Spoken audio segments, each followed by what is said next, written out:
Skipjack Digital.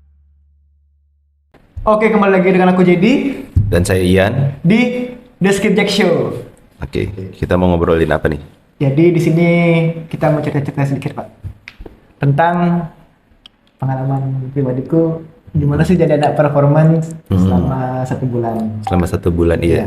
Itu kan dulu emang jadi ditugaskan untuk dari sosmed, Iya. kan nggak punya basic performance, untuk belajar performance pertama biar ada insight lah sebenarnya kita tuh in details itu ngapain, karena general tahu kan, Untuk general tahu, tapi kan untuk lebih ke dalam. ada yang guncangan-guncangan batu-batu kerikil di tengah jalan itu kan nggak tahu kayak gimana. Iya, kita nggak tahu. Jadi itu lebih tahu sama edukasi ke orang-orang. Kenapa sih perlu agency? Kita tuh kerjanya segampang apa sih? Kayak gitu. Segampang apa? Iya. Jadi boleh itu backgroundnya ya. Iya. Kenapa sosmed juga sedikit tidak ngepost. Jadi dia kebanyakan di performance marketing, belajar dari Tete Bengeknya awalnya. Tapi mulai dari ekspektasi sebelum mulai kayak gimana? Untuk ekspektasi ini Pak ya. Jadi ekspektasi yang aku bayangin itu kan yang pertama, disclaimer sedikit karena aku anak sosmed. Untuk job desk performance sama sosmed itu kan aku bayangin nggak terlalu jauh lah. Jadi kita sama-sama punya target, sama-sama punya mikir audiensnya kemana. Tapi setelah ngelakuin itu ternyata nggak segampang yang aku pikirin Pak. Di hari keberapa tuh? Hari pertama. Di hari pertama saat akses udah jauh beda banget. Jadi mungkin tapi boleh dong jelasin, kan mungkin di sini banyak teman-teman yang juga tahu iklan itu apa. Iya. Jadi tahu iklan, tahu bisnis itu penting iklan, tapi kan di Instagram tuh selalu ada yang namanya boost tuh. Iya, Jadi boost. kalau pakai akun profesional selalu ada tombol boost. Sebenarnya tinggal nge-boost aja. Tapi yang kita lakuin itu kan dari platform Facebook Ads Dashboard. Itu Iya. nggak dari situ. Itu ada URL-nya sendiri, ada akunnya sendiri. Nah itu boleh dong diceritain. Nah, Kan ini pertama kali kan? oke. Jadi nih dari awal sudut pandang aku sebagai orang awam untuk iklan, kan aku untuk nge-ads tinggal boost aja.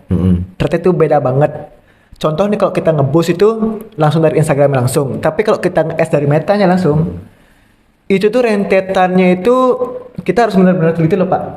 Dari kita segi budgetingnya kayak gimana, dailynya. Habis itu kita getin performa iklannya seperti apa, kreatifnya seperti apa. Disclaimer kalau boost itu kan langsung dari postnya langsung. Tapi kalau nge-ads ini kita harus milih kreatif yang cocok tuh kayak gimana, karena di kreatif ini kita targetnya ke orang-orang mana. Jadi itu yang sebagai yang menurutku itu agak menguras otak loh Pak. Beda banget sama sosmed. Jadi kalau sosmed itu kan kita mikirnya buat content plan, take konten, buat skripnya seperti apa, hooknya seperti apa. Tapi kalau misalnya kita ads, itu beda banget. Yang kita targetin di audience A belum tentu itu worth it. Di B belum tentu worth it. Jadi harus banyak-banyak putar otak sih Pak. Kalau misalnya kita ads langsung di by dashboard. Kayak gitu sih Pak. Dan selain itu, ekspektasi yang aku bayangin juga ternyata banyak banget ada problem-problem gitu Pak. Jadi Ya, di awal sharing itu, dong problemnya. jadi Nih. di awal itu kan aku nggak mikir paling problemnya cuma ikan nggak perform gitu Pak ya. Tapi ada banyak banget di luar itu Pak. Iya, iklan gak performa masalah sehari-hari, biasa. ya. Ya. Ada lagi banyak snack-snack yang Oh lain. banyak banget. Pertama dari segi akses, dari segi pebisnisnya yang dia lupa passwordnya lah, atau nggak aksesnya berantakan. Jadi kita harus mikir ini gimana sih caranya ngakses biar masuk ke bisnis kita. Abis itu juga, di lain itu juga kita harus Tapi ngubungin. ini dulu dong, pelan-pelan. Kan akses sendiri itu kan cuma satu kata. Iya. Tapi kan sebenarnya kalau untuk kita ngiklan itu perlu yang namanya apa aja coba?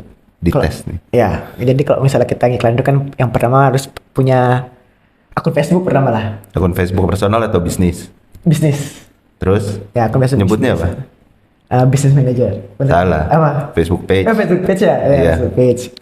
Habis itu juga kita harus punya business manager ya sih Pak? Iya. Business manager, ya kita harus punya FBP sama Instagram page. Iya. Habis itu juga kita harus, misalnya kita mau ngiklan pakai message. Jadi kita harus punya WA bisnis yang harus gini terverifikasi. Iya. Ya, kan, Pak, ya?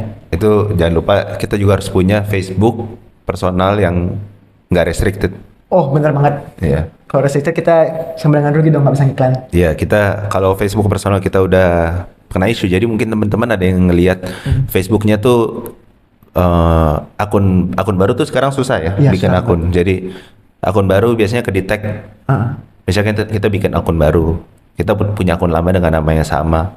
Itu biasanya selalu kedetek, gampang banget kedeteknya. Jadinya selalu diakalin dengan ya diubah kosakatanya lah dikit kayak gitu. Jadi juga selain itu juga Pak yang aku alamin, kita harus follow orang, Ya, masuk grup gitu. kita harus jadi real person. Real orang, biar tidak teridentifikasi jadi bot. Itu kan baru akses. Nah, berakses. Nah, biasanya aksesnya kan udah banyak. Biasanya masalahnya kayak gimana? Nah, diakses nih ya. Jadi diakses itu yang pertama ternyata aku baru tahu kalau misalnya kita menggunakan WiFi office, kita pakai di tempat lain itu jadi problem juga loh Pak. Oh ya, itu juga Sedikit insight buat aku ya. pelajaran juga ya. Iya. Jadi Meta tuh bisa mendeteksi koneksi kita tuh pakai koneksi yang mana. Jadi misalkan kita selalu pakai akun Facebook ini, Iya. kita selalu login di WiFi ini di laptop ini. Suatu saat kita misalkan keluar lokasi ini, jadi dengan laptopnya sama tapi dengan WiFi yang beda, itu bisa aja kedetek. Nggak boleh login gitu, karena Iya. Meta mendeteksi this is new network kalau nggak Iya, salah. New network lu harus tunggu 1 jam lagi, itu kan lumayan lah. Lumayan menguras waktu. Ya bayangin lu datang ke kafe, udah beli kopi americano atau enggak latte 40.000, Ternyata baru bisa kerja 1 jam lagi. buang-buang waktu. Iya. Jadi ya kalau tipsnya dari kita, selama masih di office, selama kita pakai wifi yang reguler itu selalu biasain laptopnya juga connect ke tethering kita sendiri. Benar, biar benar. kebiasa. Jadi ntar kalau di cafe kayak gitu, selain karena isu security, bisa backup pakai tether. Itu juga baru sih. Learningnya lumayan valuable. Karena kita sempat ada visit ke klien Iya, ke klien. di tempatnya, kita pakai networknya nggak bisa juga. 2 jam 2 laptop 3 laptop nggak bisa juga. Begitu balik ke kantor ternyata kelar 1 menit. Jadinya masalah network. Itu harus diperhatikan juga ya, biar kalian ibarat nggak buang-buang waktu. Selanjutnya juga ada masalah di akses itu yang aku alamin itu Akun yang hilang. akun yang hilang, sama akunnya tuh nggak sinkron akun FB sama Instagramnya. Jadi mereka mau ngiklan Facebook sama Instagram, tapi Instagram sama Facebooknya beda email. Beda Nah email. itu harus diperhatikan juga, itu hal-hal kecil yang salah satu jadi penghambat ya Pak ya. Iya, Buat lebih gampang kalau connect ya. Ya lebih gampang kalau aku saranin harus connect sih Instagram sama Facebooknya. Jadi kalian tinggal satu akses, nggak usah ribet lagi. Udah ada akses, udah ada Facebook page, IG Iya. page, semua udah ada. Ad account berarti kan? Iya, Ad iya. account itu kita nyebutnya aset ya. Ya aset. Digital asset. Digital asset dikumpulin di business manager. Business manager ibarat kayak apa? Kayak parkiran ya. Kayak parkiran. Dan aset itu mobil-mobilnya. Belum ya. Jadi, Iya. jadi kita nyebutnya tuh parkiran yang bisa menampung banyak mobil. Iya, parkiran menampung banyak mobil. Terus ada usernya. Usernya bisa pilih, dikasih kunci mobil ini, mobil ini, mobil ini. Jadi ini lebih secure ya. Jadi nggak lagi satu akun dipakai berbodong-bodong untuk Bener-bener. dipakai 5 orang untuk login ke akun yang sama. Karena lebih security lagi. Ya. Sebelum lebih jauh aku saranin pakai authenticator juga. Ya nggak sih Pak, biar lebih Ya aman. betul. Biar Itu lebih aman. juga harus semua bisnis itu Meta udah harus mengharuskan kita pakai authenticator untuk akses ke business manager. Jadi authenticator itu kode kalau kita mau login ke akun kita akan ada second layer verification. Bisa pakai WA, bisa pakai SMS, bisa pakai backup code, bisa pakai authenticator aplikasi dari Google. Kalau misalnya kita pakai SMS atau WA kan lumayan lama juga, apalagi nanti di HP orang mungkin, di Iya. HP atasan, jadi kan kita harus nunggu mereka. Berapa hari belajar ini? Ini kan dari benar-benar nggak ngerti kan?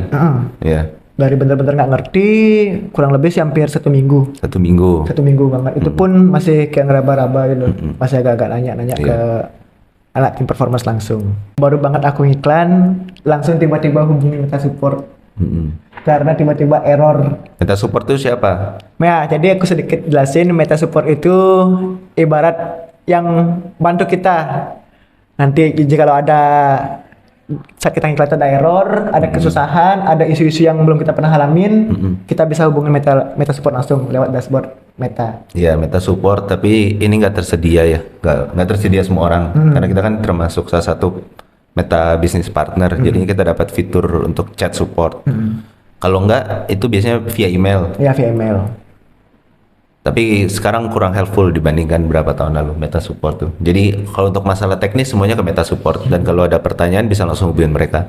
Bener banget. Tapi lebih berguna Reddit. Terus lanjut.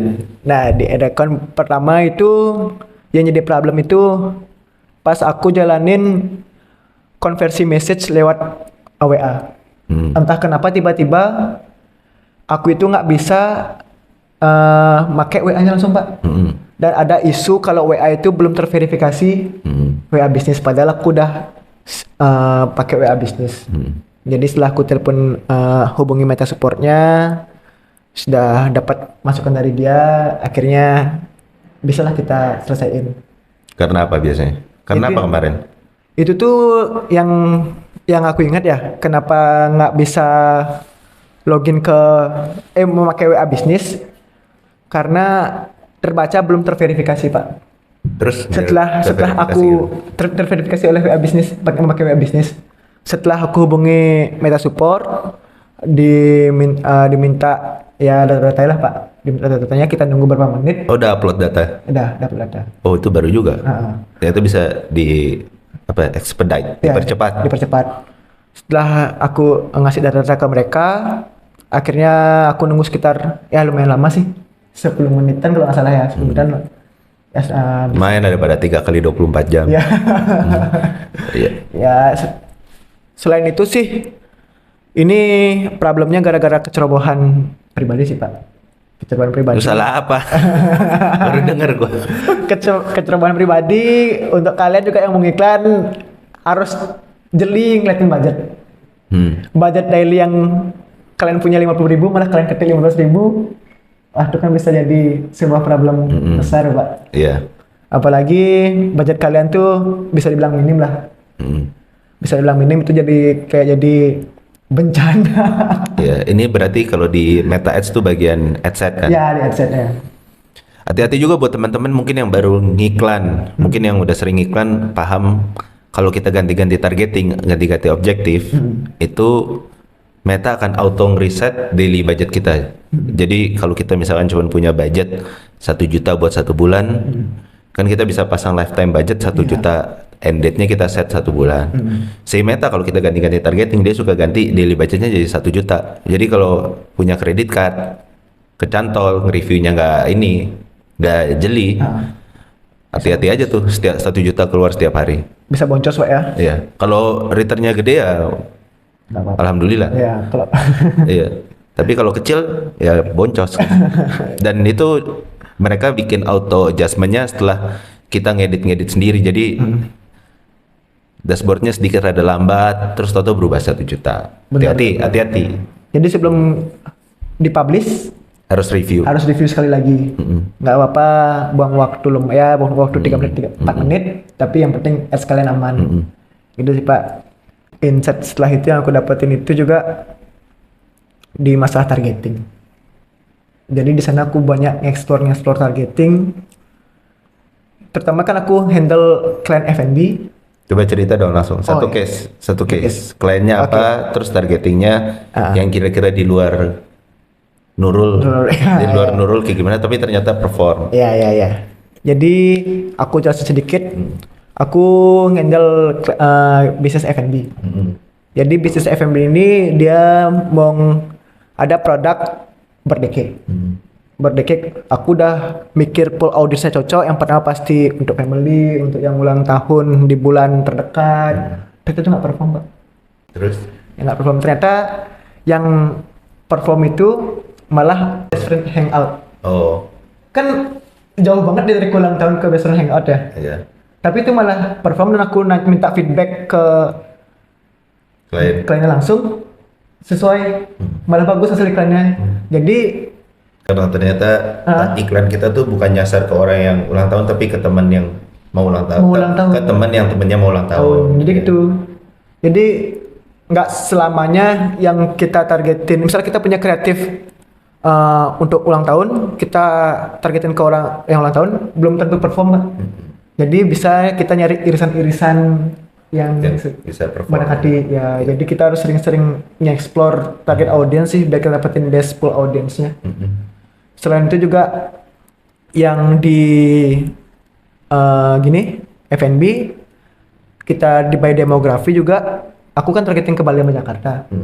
Itu sama-sama Kafenya di Bali kan? ya, kafenya di Bali, interestnya juga sama, tapi cuma beda wilayah.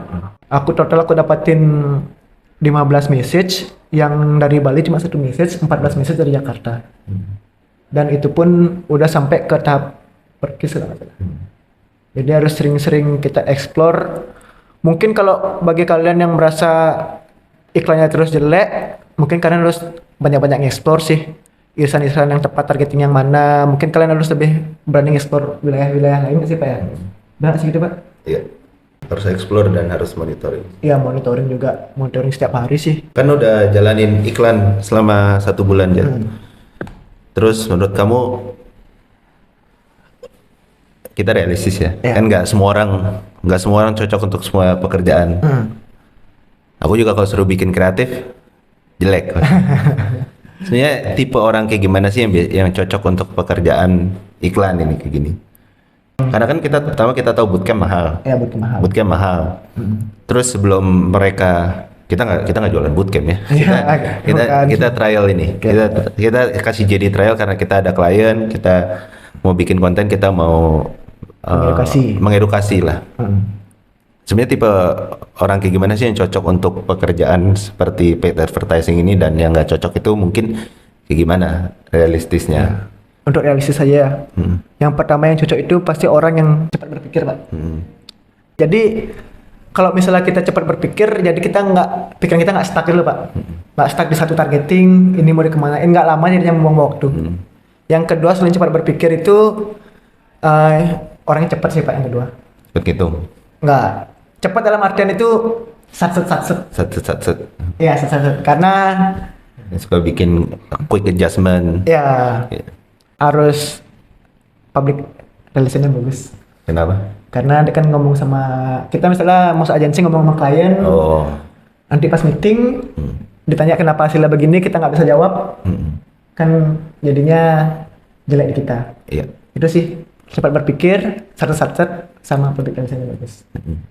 Tapi enaknya semua ini kan repetitif skillnya. Jadi karena frekuensinya banyak, jadi harusnya cepat gitu latihannya. Ya. Jadi kalau untuk kalian business owner, mungkin yang kesusahan untuk ngiklan di Meta Ads atau ingin berkembang bisa di Meta Ads, bisa langsung hire agency aja. Kenapa kita harus sewa agency? Yang pertama, di sini kita bisa sebagai partner Pak.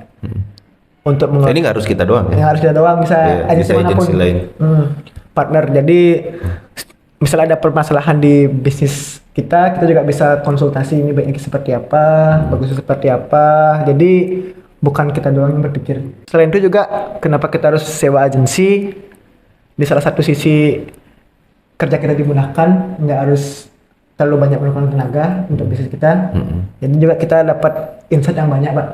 Oh ternyata audiens yang cocok untuk bisnis kita seperti ini. Jadi kita dapat banyak insight sebagai bisnis. Kadang kita bisa membantu mendapatkan insight tanpa menyakiti ego pebisnis. Iya, benar banget. Karena ego pebisnis kan misalkan dia punya tim marketing, tim marketingnya ada insight ini. Biasanya ada egonya tuh. Ini pasti nggak berhasil kayak gitu. Ya. Sedangkan kalau kita misalkan kerja sama partner kan posisinya bukan atasan bawahan tapi selevel partner. Kita bisa kasih yang mungkin teman-teman pebisnis sadar nih egonya justru menghalangi bisnisnya. Jadi ada insight yang bisa dikasih berkembang. Tapi yang terakhir kalau untuk pengeluaran ini, karena ads kan expense buat bisnis kan, marketing expense, harus ada konsistensi sama udah siap bakal keluar segini. Jadi nggak bisa setiap hari tuh dikejar-kejar salesnya berapa, karena bisa aja dalam seminggu nggak ada sales, minggu depan ada sales, hasil dari akumulasi, hasil dari orang beli 3 minggu kayak gitu. Nggak semata-mata MTS kita ngiklan langsung dapetin lead segini. Iya, itu yang mau kita tujuan awalnya kan. Nggak seinstan itu sebenarnya. Ada banyak proses Ada yang proses. dilakukan, tapi kalau kreatifnya tepat, audiensnya tepat, terus strateginya tepat in general, itu kemungkinan besar akan profit. Akan ngasih profit lebih besar. Bener banget. Kayaknya itu dulu deh. Iya. Like, Komen. follow, subscribe. Yap. Sampai jumpa di talk show berikutnya. Dadah.